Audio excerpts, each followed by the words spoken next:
Et salut à tous, c'est King Crimson, j'espère que vous allez bien. Et je vous annonce en ce jour le début de ma chaîne YouTube Jojo francophone. Et oui, francophone. Mon but, je vous le dis, c'est de faire au maximum aimer Jojo en France pour qu'il y ait de plus en plus de personnes qui rejoignent cette communauté. Après, je sais qu'il y a quand même quelques chaînes YouTube en France, mais franchement, ce n'est pas assez. 2, 3, nous, la communauté Jojo, on en a besoin de plus. Et ben, je suis là pour ça. Excusez-moi d'avance de la qualité du micro. Pour l'instant, j'utilise le micro de l'ordinateur, mais j'espère que j'aurai un nouveau micro plus rapidement.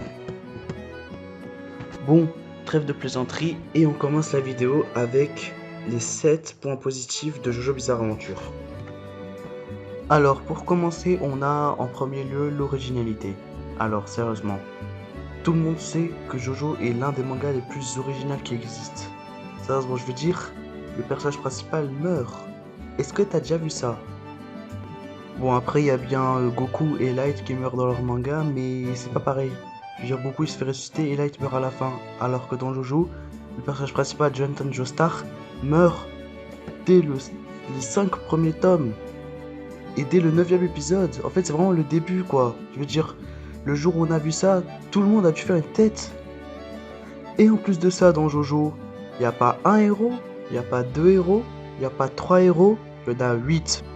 Donc déjà là, tu te dis, ok, ce manga, il est bizarre. D'où le titre, Jojo Bizarre Aventure.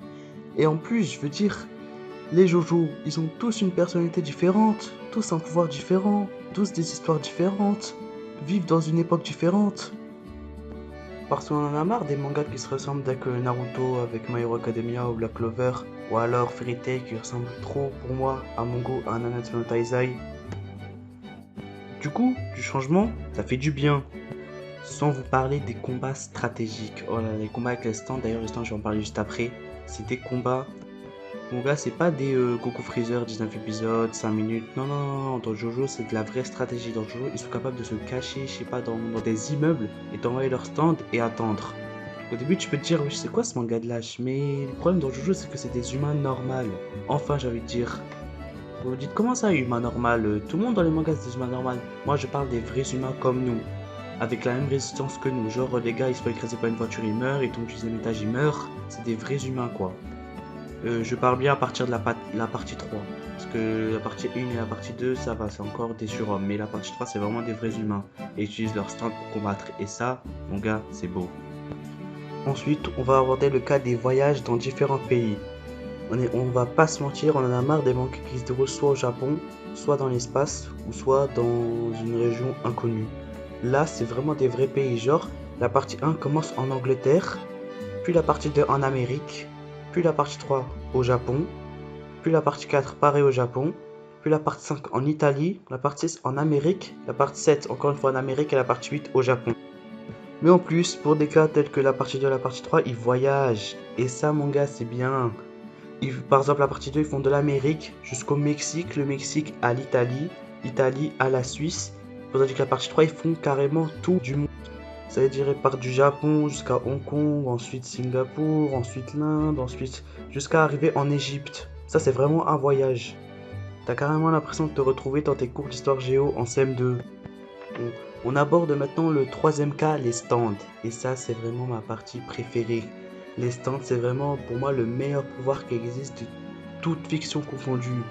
C'est un pouvoir tellement stratégique, t'as tellement l'impression que ces pouvoirs sont réels que t'as carrément envie qu'ils existent dans notre monde, quoi.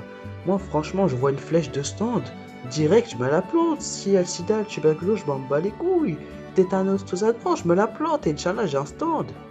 Bah oui, car les stands, tu peux pas faire un autre pouvoir comme ça dans d'autres mangas, parce que c'est trop original. Exemple, je donne juste un exemple. Il y a un stand qui peut effacer le temps, un stand qui réveille toutes les créatures imaginaires du monde, un stand qui peut lire et modifier tes souvenirs sous forme de livres, un stand qui peut carrément modifier la couche d'ozone pour pouvoir faire en sorte de donner l'illusion que tout le monde se transforme peu à peu en escargot. Et ça, mon gars, c'est vraiment de l'originalité. Et puis sérieusement, qui n'a pas essayé de reproduire des bruits de stand tels que oh là oh là oh là oh là, ou bien Mouda Mouda Mouda, ou bien le fameux. On passe maintenant au quatrième point, les personnages au gros background. Et ça, vraiment, c'est rare. Que la plupart des personnages secondaires possèdent un background développé, franchement, Déjà que dans Naruto, tous les personnages principaux ont à peu près le même background. Genre, ouais, j'étais petit, la solitude, j'étais en train de jouer, un jour, bam, il y a quelqu'un qui meurt, du coup je suis triste, et voilà, je suis affecté. C'est toujours comme ça dans Naruto, on va pas se mentir. Mais dans Jojo, c'est développé. Regardez par exemple le background de... Bah déjà celui de Giorno, Bucciarati, Narancia, ou même celui de Dio qui à la base était seulement un clochard qui vient du ghetto et qui a fini par tout avoir grâce à son intelligence et sa cruauté sans limite. On passe maintenant au cinquième point, celui des morts. Et là, on va pas se mentir, franchement, personne ne peut contester dessus. Jojo, attends, je dis pas que Jojo est l'un des mangas qui possède les meilleurs morts. Pour ça, pour moi, Dragon Ball, c'est clairement au-dessus. Mais Jojo est un des mangas qui possède le plus de morts réalistes. Car on est bien d'accord, dans des mangas comme One Piece, personne ne meurt. Et à part Ace et Barbe Blanche, dis-moi qui est mort. Tu vas me dire, ouais, le truc des hommes poissons et tout. Non! Je veux dire, dans l'équipage, personne n'est mort. Je veux dire, pareil pour les ennemis, personne n'est mort. C'est pas logique. Alors que dans Jojo, comme je veux dire, comme j'ai carrément le personnage principal meurt, c'est-à-dire que n'importe qui peut mourir et tu ressens un vrai suspense. Lors des combats, par exemple, dans One Piece, tu sais très bien qu'ils vont pas mourir. Du coup, t'as pas cette intensité. Alors que dans Jojo, tu sais très bien qu'à n'importe quel moment, les gens peuvent mourir. Et parfois, c'est même pas le personnage, l'ennemi principal qui tue. Parfois, ça peut juste être son sous-fifre qui tue carrément un personnage principal. Là, je pense à Vanilla Ice qui tue Abdol. Là, j'étais pas prêt. Je veux dire, au moins, si Abdol il devait crever, je veux dire, peut-être par Dio, tu vois, parce que c'est l'ennemi principal. Non, c'est par son sous-fifre. Bon, en sixième point, j'aborde le nombre de personnages existants. Et ça, pareil, franchement, il y en a beaucoup. Je pense notamment aux stands. Il y en a en général 30 par partie. Réfléchis, de 2 à 3 à la 8, 30 fois 5, ça fait 150, c'est-à-dire qu'il y a environ 150 stands avec 150 manieurs. Plus les membres de la partie 1 et de la partie 2, c'est-à-dire à peu près 200 personnages en jeu. Et 200 personnages qui sont pour moi, bon, la plupart j'avoue peuvent être oubliables vu qu'en général dans Jojo, et ça pour moi c'est un gros défaut, d'ailleurs je compte aborder les vidéos des plus gros défauts de Jojo un peu plus tard. Pour moi le défaut c'est que les personnages en général ils restent que 2-3 épisodes en général quoi. Et ça franchement c'est quelque chose que je n'approuve pas vraiment. Car pour moi il y a vraiment des personnages qui mériteraient de rester plus comme par exemple Risotto de la partie 5 ou Ringo Rodagen de la partie 7. Mais à part ça, avec tous les personnages qui existent dans Jojo, c'est obligé que tu trouves ton personnage préféré. Parce que le pire, c'est qu'ils ont tous tellement des caractères différents, des chara-designs différents, des personnalités différentes. Et j'ai envie de dire, c'est ça qu'on aime dans Jojo.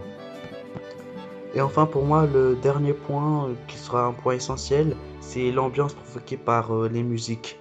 On est bien d'accord, les OST de Jojo sont les meilleurs. Pour moi, rien ne peut concéder, notamment ceux de la partie 5.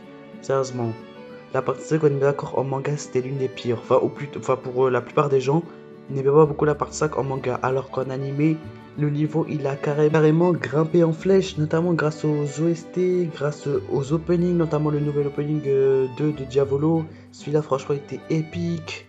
Et je pense aussi au fameux OST de la partie 3 de Stardust Crusaders. Vous savez, je vous le mets là.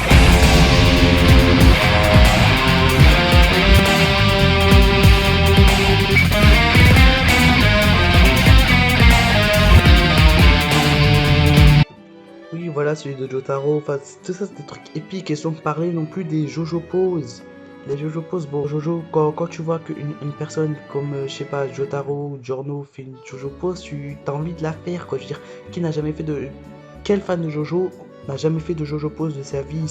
C'est un truc de fou. Genre, moi, à chaque fois avant de dormir devant le miroir, je me regarde, je fais des Jojo Pose. Voilà, pour moi, c'est mon rituel, c'est mon habitude, parce que Jojo, c'est la vie. Sans parler aussi des écritures, par exemple, quand Diavolo apparaît, tu vois, des espèces d'écritures, pareil pour Dio, pareil pour plein d'autres personnages, et ça te met vraiment dans l'ambiance. Bon, voilà pour la vidéo des 7 plus gros avantages de Jojo. Si ça vous a plu, n'hésitez pas à vous abonner, à liker, à partager la vidéo. Alors oui, excusez-moi, je sais que la qualité du son est dégueulasse, je sais que parfois vous entendez quelques bruits de bruitage, je sais que les montages sont pas ouf. Mais ça c'est vraiment parce que c'est le début, je vais vraiment essayer de m'améliorer au maximum. Alors s'il vous plaît, soyez clément. Et n'hésitez pas aussi à me laisser des commentaires pour me dire quoi faire. Et pour vous, qu'est-ce qui vous a plu dans la vidéo, qu'est-ce qui vous a pas plu. Enfin, si jamais vous voulez me dire comment m'améliorer, bien des trucs comme ça. Je vous écouterai. Peu importe le commentaire, je lui répondrai, vous inquiétez pas. Bon, sur ce, À très bientôt. 何をやったってしくじるもんなのさ。ゲス野郎はな。